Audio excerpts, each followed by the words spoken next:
Assalamualaikum warahmatullahi wabarakatuh. Perkenalkan, nama saya Zakrisna Valentino dari Prodi Teknik Informatika kelas A pagi. Di sini saya akan menjelaskan mengenai Remote Method Invocation atau biasa disingkat RMI. RMI sendiri adalah sebuah teknik pemanggilan metode remote yang secara umum lebih baik daripada RPC, menggunakan paradigma pemrograman berorientasi objek dan memungkinkan kita untuk mengirim objek sebagai paradigma dari remote method. Dengan dibolehkannya program Java memanggil metode pada remote object, RMI membuat pengguna dapat mengembangkan aplikasi Java terdistribusi. Aplikasi RMI seringkali terdiri dari dua program terpisah, yaitu aplikasi server dan klien. Aplikasi server semacam ini biasanya membuat beberapa objek remote menyediakan referensi terhadap objek-objek tersebut sehingga dapat diakses, serta menunggu klien menginvoke atau memanggil metode dari objek-objek tersebut. Aplikasi objek terdistribusi ada dua sebagai berikut: aplikasi server dan klien yang memiliki perannya masing-masing. Aplikasi server perannya adalah membuat beberapa remote object, menyediakan referensi terhadap objek-objek tersebut sehingga dapat diakses, dan menunggu RMI klien merequest server.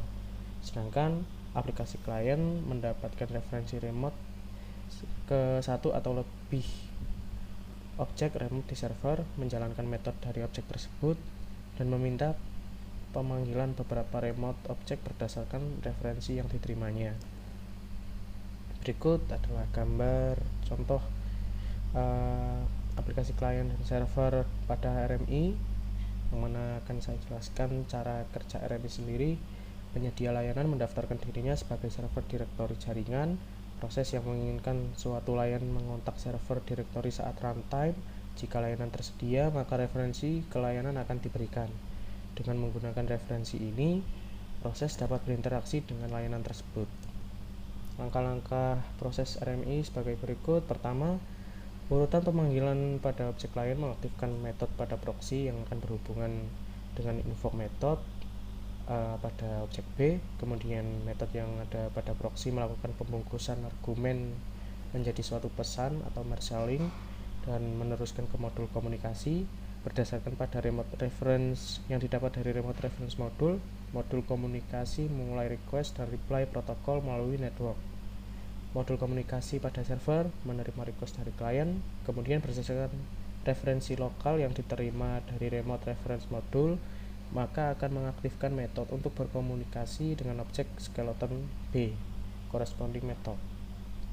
Metode pada skeleton mengekstrak argumen pada pesan yang diterima dan mengaktifkan corresponding method yang berfungsi melakukan komunikasi pada objek B atau server. Setelah menerima hasil dari objek B, metode dari skeleton akan membungkus hasil tersebut dalam sebuah pesan dan meneruskan pesan tersebut ke modul komunikasi. Modul komunikasi mengirimkan pesan tersebut ke klien melalui jaringan. Modul komunikasi pada klien menerima hasil atau reply dari server dan meneruskan ke corresponding method pada proxy.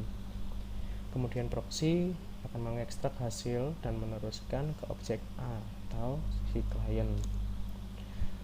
Berikut kelebihan dan kekurangan RMI.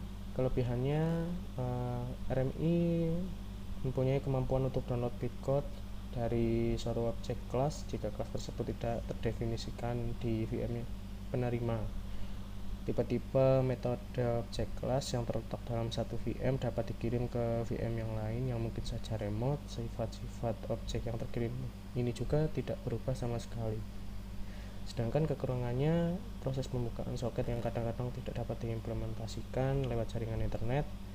Tapi hal ini bisa diatasi dengan menggunakan Spring HTTP Invoker, sama persis seperti RMI tapi lewat protokol HTTP.